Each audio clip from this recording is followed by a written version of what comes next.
Welcome to Kinship Cafe. I'm your host, Jim Jones. So glad you joined us today. And we are going to be continuing in the Daodejing, this time in chapter 14. So let me go ahead and share my screen. All right, so we're going to kind of go back a little bit and work on a few things that are going to be relevant to this chapter. And so we're going to actually start with the first line of the first chapter. And its most literal translation is Tao can Tao, not constant Tao. And the idea here, as a refresher, is that Tao in its basic sense is a way that something can be done or performed or functions.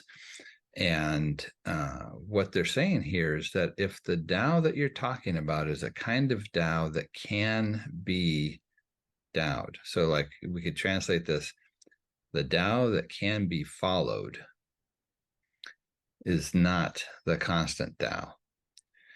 So if we were looking at this line, then the point that they're trying to bring up is there's a lot of different Taos that are being presented, a lot of different ways that people talk about how that they're offering in terms of philosophies, especially during this 100 schools of thought during the Warring States period.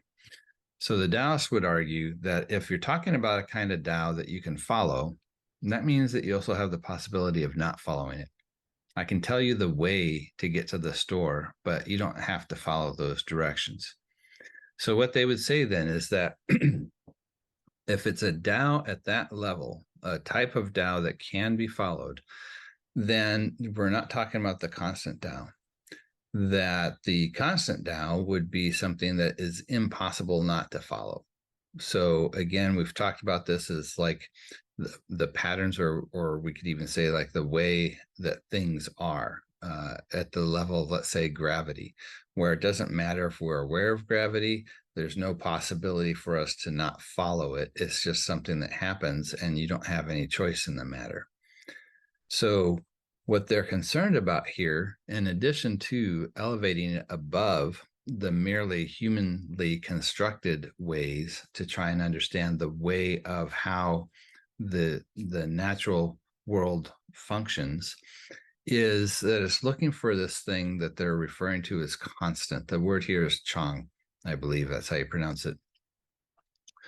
And the idea here is that it, in some sense, persists.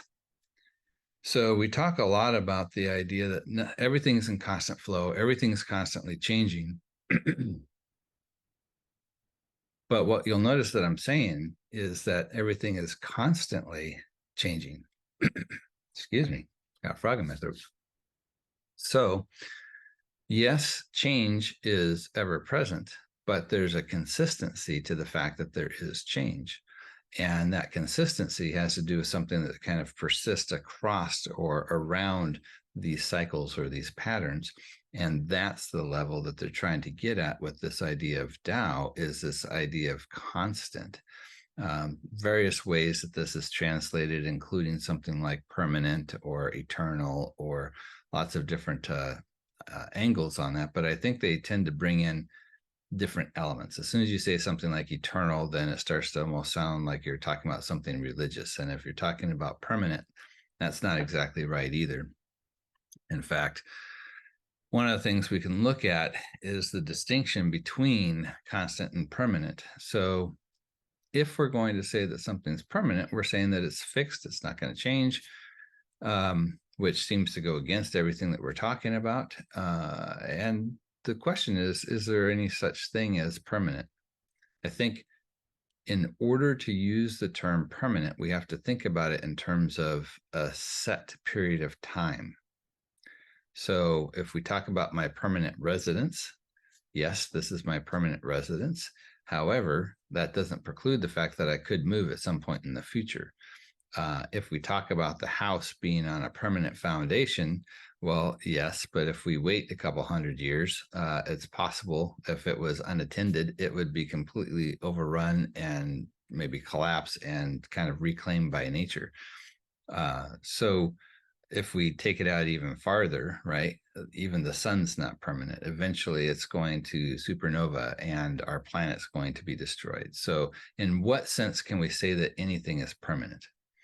Permanent is almost kind of an illusion. It's the ability to say that something is consistent, but only for a set period of time.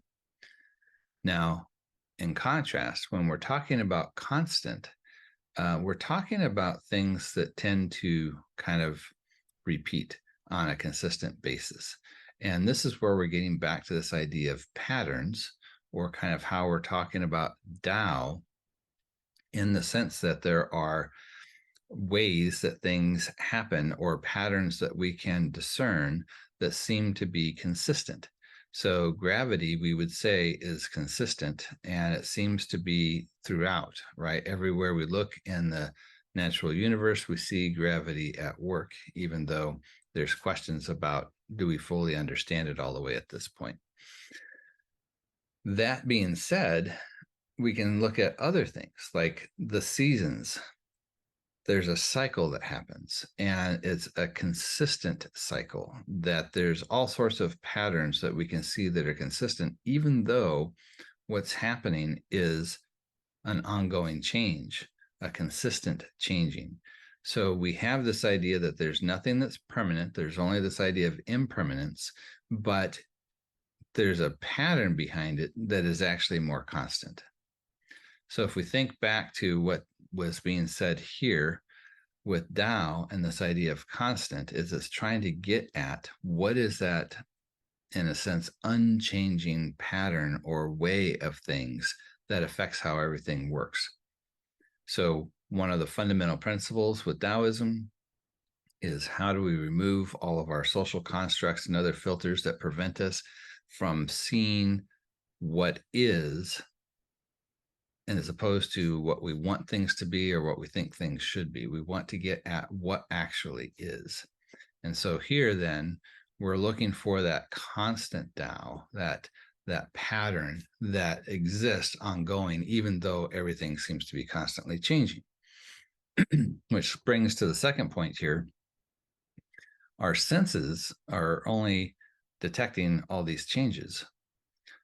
So we have this sense of impermanence, that nothing stays the same long term, and we see the effects of these changes, but we don't necessarily see what's bringing about those changes. We can see the effects of gravity, but we don't see gravity itself. We only see the effects, and we don't know exactly how gravity works. We understand the pattern. We understand that it's related to mass in terms of the effect that it has as a force, and that it accumulates, but we don't exactly know how it does that, but we can understand the pattern around it. And this is true with a lot of things that we understand from a scientific perspective.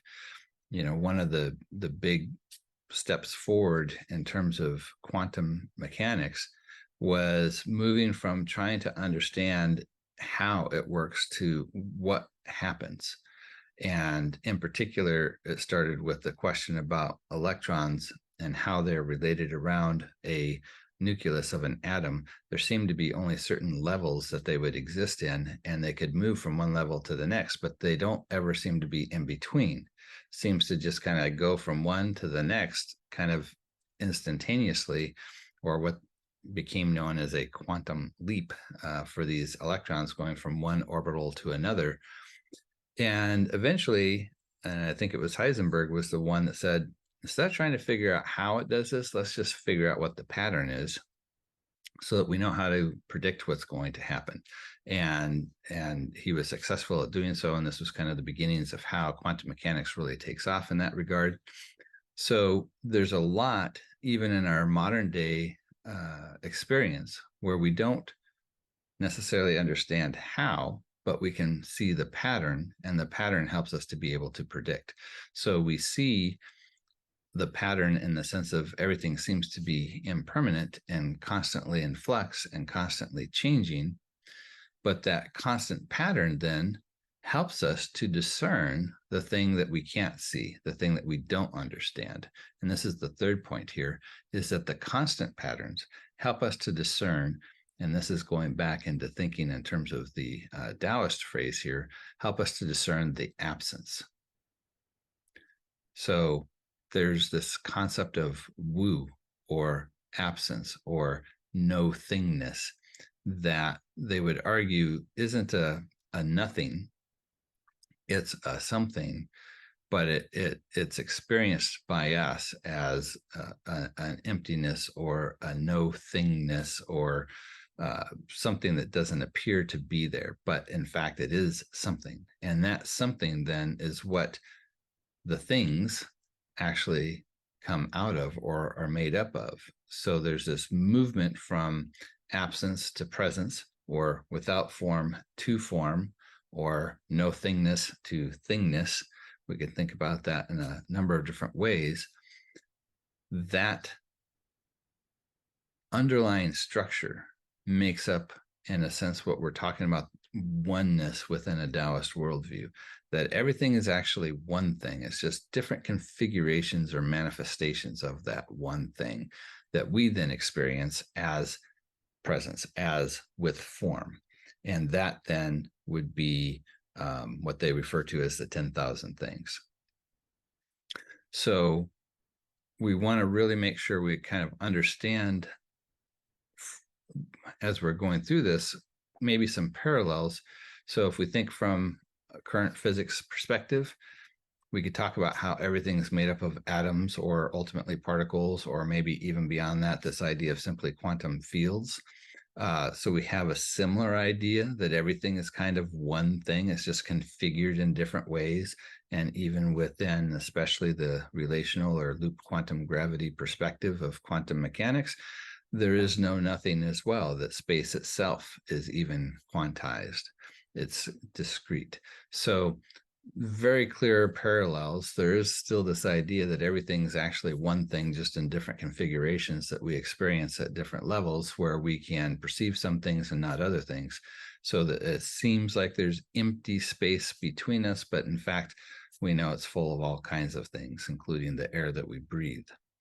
So the patterns that we recognize, seeing trees move in the wind, help us to understand that even though it seems like space or air is empty, there's actually something there that's interacting with that tree, that's blowing through it, that's moving the branches and the leaves. So the patterns are helping us understand or discern the absence.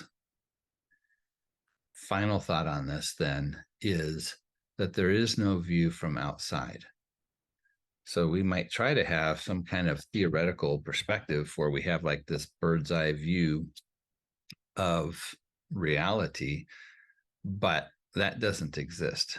The only view that exists for us is from the inside, which makes it very difficult for us to measure and understand certain things, because every time we try to interact with something, we're part of that system that's interacting with it, that has an effect on it, which creates the challenge with how do we measure when we start to try and get down to these very small levels of measurement at the particle level. And because of that, then it has an impact on what we can see and not see, because we're on the inside, not the outside. I'm going to pause there for just a minute, because I brought up a number of concepts, and I just want to make sure, or see if there's any kind of questions, or if there's something that's being brought up here that's not very clear. It's clear, I think, for me, but there's also something really scary thinking about the fact that the sun is not permanent, even though I won't be here to see that happen. There's something still very scary about that thought. Yeah. Anybody else? Okay. Well, let's move on to the next part of this then. So I wanted to give that kind of preamble before we got into the text itself, because I think it's going to help us understand or grasp a little bit more of this kind of poetic way that the author is talking about many of the same concepts that we just went over. Oh, and I forgot I had the little diagram here as well. So we can think again, even though this is presented in layers, this is all actually meant to be one thing. We're just kind of breaking it up to understand the different aspects of it. So again, Tao would be way, or in a sense, the way of things, the patterns, and that at its core, there's this idea of absence, or Wu, that is without form. And it's also kind of in a similar sense that we use, or that the Chinese use the term qi. And then there's presence. The Chinese word is yu, again, with form, the 10,000 things. It's not that presence is separate from absence. It's just a different configuration of whatever we want to call absence.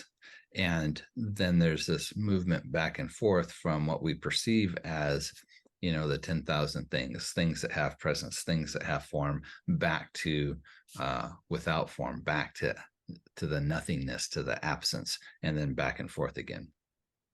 So this is just kind of a visual way to kind of lay that out as well. Okay. So here is the text. Looked at, but never seen. It takes the name invisible. Listened to, but never heard. It takes the name ethereal. Held tight, but never felt. It takes the name gossamer. And this is a very, very fine kind of material if you're not familiar with that term. You can't unravel these three. So that's you can't see, you can't hear, you can't touch, can't unravel those. Blurred so utterly, they've become one. So here we've got this, we're thinking about this oneness idea. And again, about how when we're getting to this idea of absence, or the no thingness, that it's not something you can see or touch or hear, but somehow, they can't be unraveled. They all kind of come together or woven together into this thing, that this oneness that's at the root of everything, at the base of everything. So then whatever this oneness is, it says rising without radiance and setting without darkness. So we could think about this as, either like the sun rises and there's this great radiance, and when it sets, there's darkness. Or we could think of like some large shape, that as it comes up, maybe we see light reflecting off of it. And as it gets higher, underneath it, it's creating like this shadow or this darkness. And what it's saying is that what we're talking about with this oneness doesn't seem to have any of those properties, right? It's not radiant when it rises, and it's not dark when it sets. It's braided together beyond name. There's no way to really explain it or talk about it. It comes up with this idea of absence, or sometimes chi, or sometimes they'll use, Tao almost interchangeably with this as well. It says woven back always and forever into nothing. So there's that cycle of back into nothingness. This is called formless form, or nothing's image, called spectral confusion. Lots of ways he's trying to wrestle with this. Something you meet without seeing a front, and follow without seeing a back. Again, we're always from the view from the inside. There's no way to see this from the outside. We're always from the view from within. So that first part then is a very colorful way of describing or exploring the different aspects of this oneness, this Wu, this absence, and how, even though it's utterly intangible in a certain sense, there's a way that we can understand it and start to try and wrestle with some of the ideas, this formless image, right? It's very interesting. Then there's a conclusion, right? Okay, so what does all this mean? Abiding in the ancient way, and again, this is the word for Tao, abiding in the ancient way to master what has now come to be. So we're learning this about this way, about this Tao that's ancient, right? So one of the claims that they're making with Taoist is that it's even before the ancestors, that we don't know where it comes from. So there's this authenticity that it gets because of its antiquity. And by paying attention to that ancient way, we have now come to be able to master what has come to be. So, what's in the present moment, and fathom its ancient source. This is called the thread of the way. And this particular translation is David Hinton's translation. I thought it brought out some of these ideas a bit better than our typical one, Addiss and Lombardo. And for some reason, in that one, they leave out a whole section, and without any explanation for why they left it out in that translation. And it's the only one of my many translations that I have that seem to have left that part out. So in this case, I went with David Hinton's translation. So before I go on from here, I just want to see what you guys are thinking about this final kind of therefore, like what does this say to you in terms of abiding in the ancient way to master what has now come to be? Any thoughts on that? I don't know if I understand it fully, especially where it's saying that they all come into one thing. I'm sorry, say that last part again. You don't understand how what? Um, when it was talking about the gossamer and um, the invisible, I don't think I fully understand how they all come into one thing, or how they, like, how you can't unravel them. I don't think I understand this part. So if you're thinking about that absence or that oneness that is being claimed to be behind everything, it's an interesting claim because you can't point it out, right? It's never been seen. You can't hear it. You can't touch it. So there's different attributes of this that are all in the negative, right? That it's beyond our senses to be able to perceive it.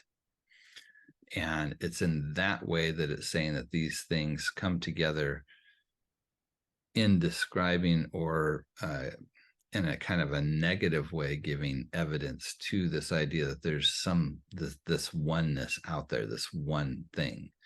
But it's not that not being able to hear, not being able to see, not being able to touch are actually three different things. It's just three different ways of talking about something that can't be seen, held, or heard. But yet it's all actually referring to this one thing that they're talking about within this Taoist worldview of absence or Wu. And so there's this idea of oneness, but that oneness can't actually be perceived. Okay, I think I'm more with you now. Yeah. So again, this part of it's kind of a very poetic way of talking about this imperceptible concept that actually becomes the foundation. You know, this is called the formless form. Like that seems like an oxymoron, right? But it's the idea that there is something. It's not that there is ever nothing, or in a literal sense. It's just that it's like what is used for form in its formless state. Maybe is a way we could put that. Nothing's image, right? Spectral confusion. How do we even talk about this? It's very difficult. But then with this conclusion, abiding in the ancient Tao and that ancient way to master what has now come to be. What do you think about that statement that's being made? To me, it's kind of speaking to, like, I don't even know how to say it. It's kind of like just saying, okay, you're within this great fabric, or you're even part of it. And realizing being part of it, you can just say, okay, I'm just here now. There's no other influence necessarily.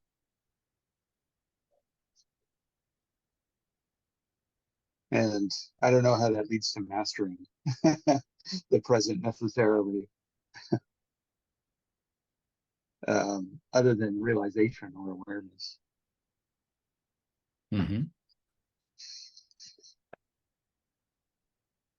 Yeah, I think this is kind of getting at the so what question, right? So if somebody's like, well, this is interesting, exploring Taoism as a philosophy, it has some interesting points that it's trying to make, but ultimately, okay, so what? Why does this matter to me? And I think this is really kind of getting at the core of that with this line right here, that somehow, and we have to kind of tease this out, but if we're able to abide in this ancient way, this ancient wisdom of understanding the nature of reality in this particular way, this particular Tao, that somehow that's going to give us the tools that are necessary to master what is happening in the present moment. So if we are thinking about this, there's a lot of questions that come up in the present moment, right? Some of them are very much at kind of like an existential level, like who am I, where am I, what's the nature of things, and what should I be doing with my life or even with the next moment. And so this is starting to give you some context for how to think about some of those big questions, right, in terms of the nature of reality and how it's connected. And just by virtue of having a perception of this interconnected oneness of everything, it starts to have what we might call ethical implications. Because if everything is connected, then how we interact with these other things, in some sense, we have a vested interest in that because we're part of that one thing. The other aspect that comes up within Taoist thinking is it elevates the concern above merely human concerns. It's not just about human interactions and human relationships with other humans. It's taking a step above that and looking at humans as embedded within this larger whole, of which then we start to take on concepts of meaning or purpose in terms of how we're placed within this larger whole. Very different ways of looking at it than if we are primarily concerned from a human-centric perspective, and if we're primarily concerned from an individualistic perspective. It's having implications here. It's also letting us understand about the primacy of change, and that is something that's constant. It's not ever going to be otherwise.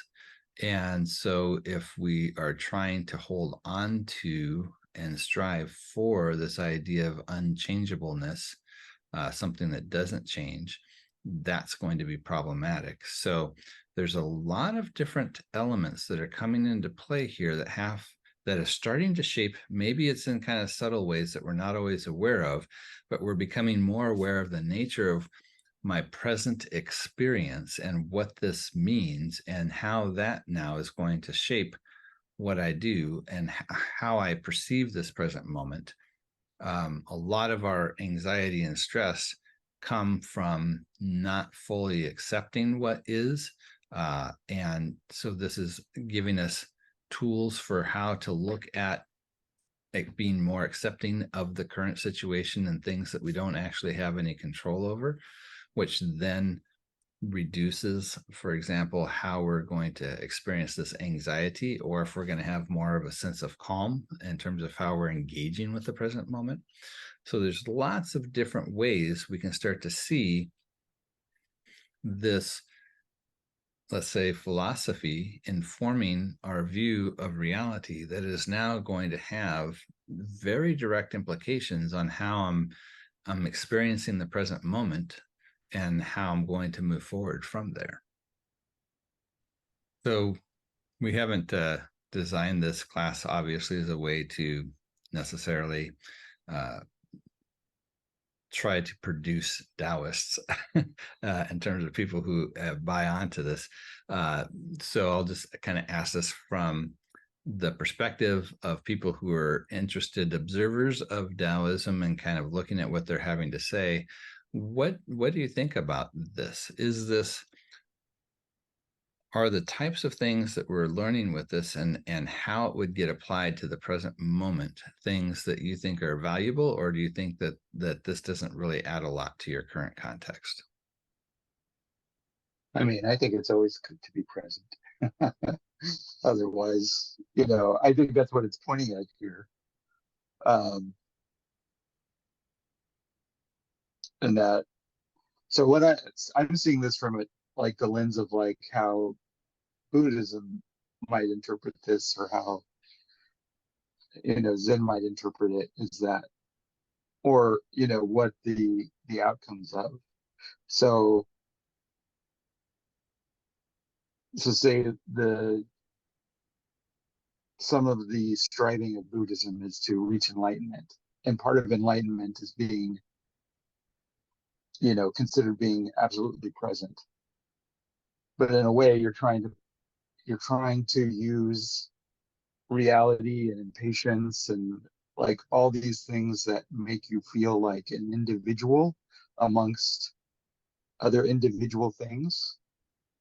And at some point, you're trying to, overwhelm that sense to where instead you feel connected to everything, or like, any kind of action you take has consequences, not just for what's immediately in front of you, but all the other threads that are connected to it.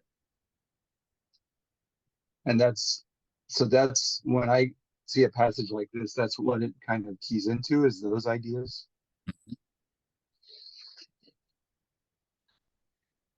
Yeah, I would agree. And you brought in that term thread that's being used here in the last line, which is also interesting, because I think we can think of that in a couple of different ways. One, this continuity of wisdom that's being passed down through this understanding of the way as this ancient source. But, and maybe this is more of my naturalism coming into play here, it's also interesting to think about threads in terms of, like a causal chain that we sometimes talk about, right? So we could talk about a causal thread that goes throughout and goes back, and everything is connected, not just in its present configuration, but from everything that's come before it, right? There's this ongoing present situation that is informed by everything that's gone before it, and everything had to unfold in the way that it did for this present moment to be what it is. And there's a lot of implications that come in with that as well, especially from more of the naturalist perspective. But yeah, there's a lot of interesting things I think we can tie into here with all of this. So I had a couple of thoughts here at the end. So one of them is that through the contemplation of oneness, or what they are calling Wu, we gain insights into the Tao. So we're contemplating this thing that's intangible, this thing that's invisible and soundless and touchless. And when we do so, we're gaining insights into the Tao in terms of these patterns or these things that impact our world, and which in turn then gives us insights into the present moment in terms of how do I act. And here we get to that interesting Taoist concept of Wei, Wu Wei. So remember that Wu Wei, or absence action or non-action, is getting into not acting according to socially constructed expectations, but we're trying to get into a type of action that is more in keeping or in harmony with the natural way of things happening. So this is, we're going to act, this idea, the concept of way, but we're going to act in a non-acting way, in the sense of non-socially constructed way. It's going to be a way that's informed from this contemplation of that oneness and the patterns of the Tao. So we can see kind of a connection or a thread here in terms of how the philosophical contemplation leads to the type of action or how things are actually performed in the present moment for the person who's trying to act in concert with this pattern.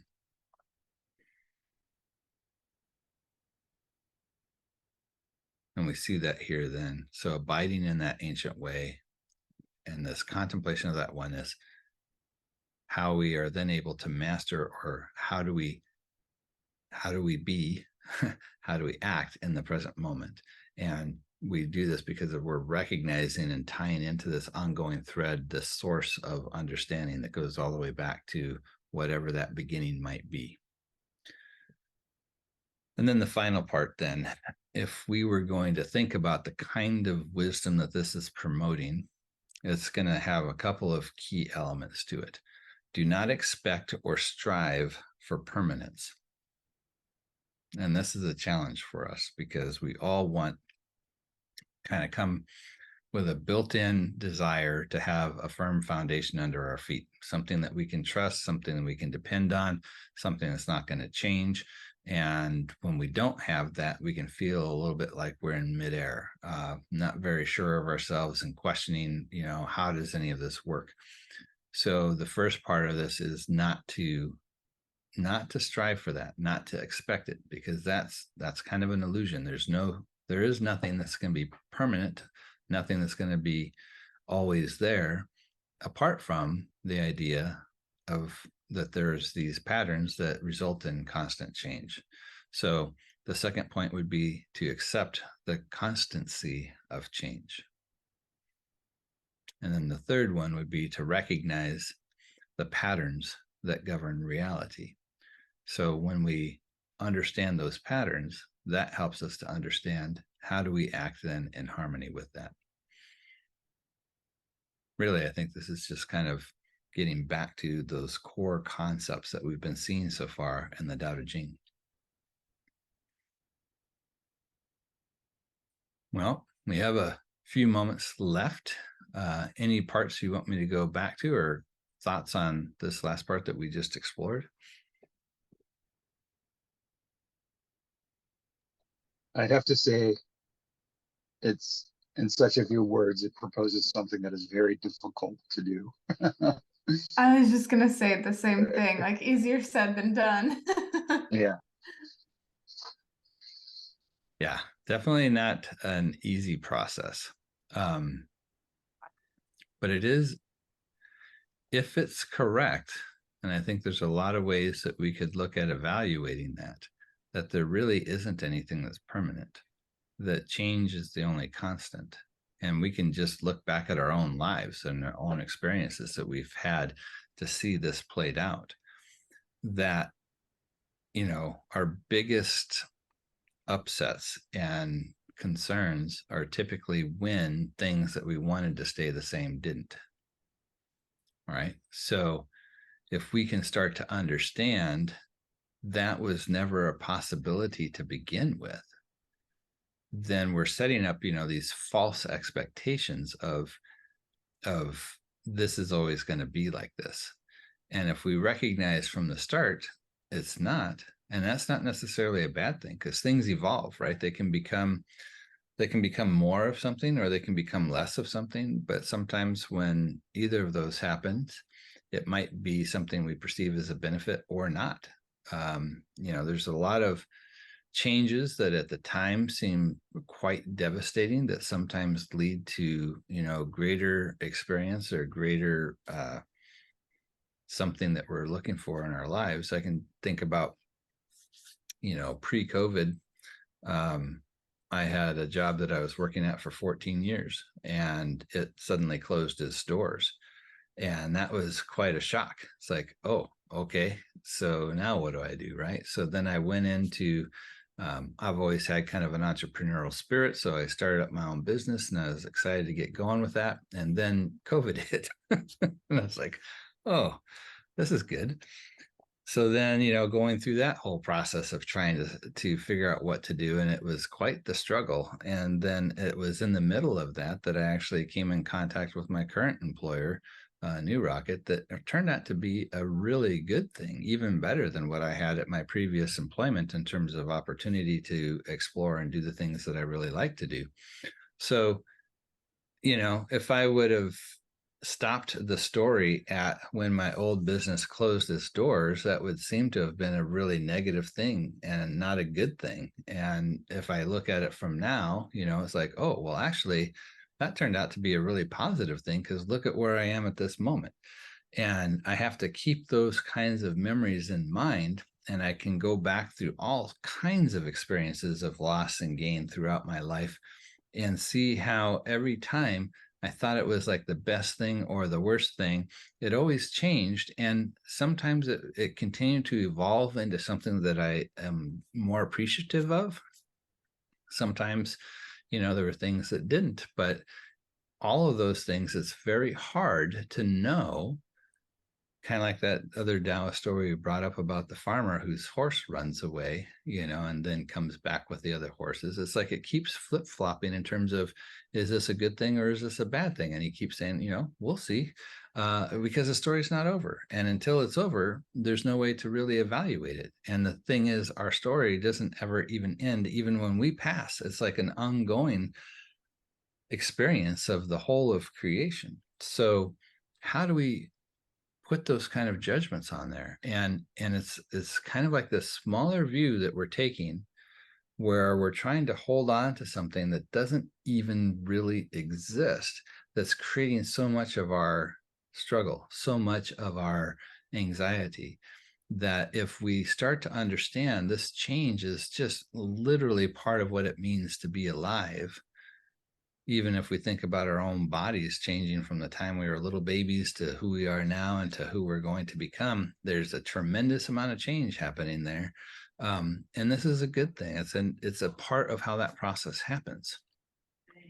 So the more that we can get on board with this idea of change and have that as something that we're more accepting of, then we're going to have a very different experience of life. And part of what happens then is we have to have a lot of self-reflection, in the same way that I'm looking back over my life, thinking about, you know, how did it feel when I lost my job, or how did it feel when I went through a divorce, or, you know, any of these different things that were big things in my life. And where did I end up now, you know? And I just have to keep remembering there's these things I thought were great, things that I thought were bad, and it just kept transforming and evolving in different ways that I actually am very excited about who I am right now. Who I am right now is a product of all those things that happened. I couldn't be who I am if I hadn't gone through those things, both the difficult and the good. And all of our experience of life is going to be enriched because of our ability to wrestle with challenges. If we don't have challenges, then life becomes very stagnant and stale. We don't want the challenges to be overwhelming, but we also don't want them to be too easy. There's kind of like this sweet spot that we're looking for. But it all involves change. It all involves this ongoing evolution of things. And the more we can embrace that, then we're going to have a much different experience than if we're constantly resisting change and trying to hold on to this idea of permanence, which doesn't actually exist. And that's part of that final part then of recognizing these patterns. One of the patterns is this pattern of change. And the other aspects of it, the more we bring our actions in alignment with the way things are, then the better success we're going to have at what we're trying to achieve, as opposed to fighting against the way things are, in which case we're just going to be hitting our head against the wall or finding ourselves in frustration and failure.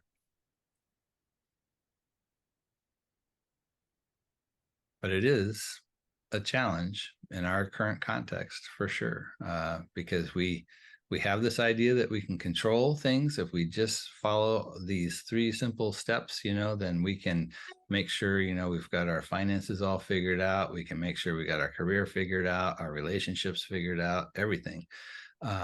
And once we get them, they're going to stay that way, and we'll go into retirement and everything's going to be wonderful. Nobody's life works like that. Everybody's is full of all kinds of unexpected things. But they keep trying to sell us this idea that you can control it and you can manage it. And we keep wanting to buy it because it sounds nice, but that's what's actually leading us to a lot of the pain and suffering. Let me stop sharing the screen here for a second. And I'll just say, I want to thank you everybody for joining today. And if you're watching this on video and you'd like to join us as well, you can go to www.kinship.cafe and you can register your email and you'll get the invitations to our Zoom meetings that happen live on Friday mornings, as well as there's an in-person option if you happen to be in Southern California. So looking forward to seeing everybody next week, and take care.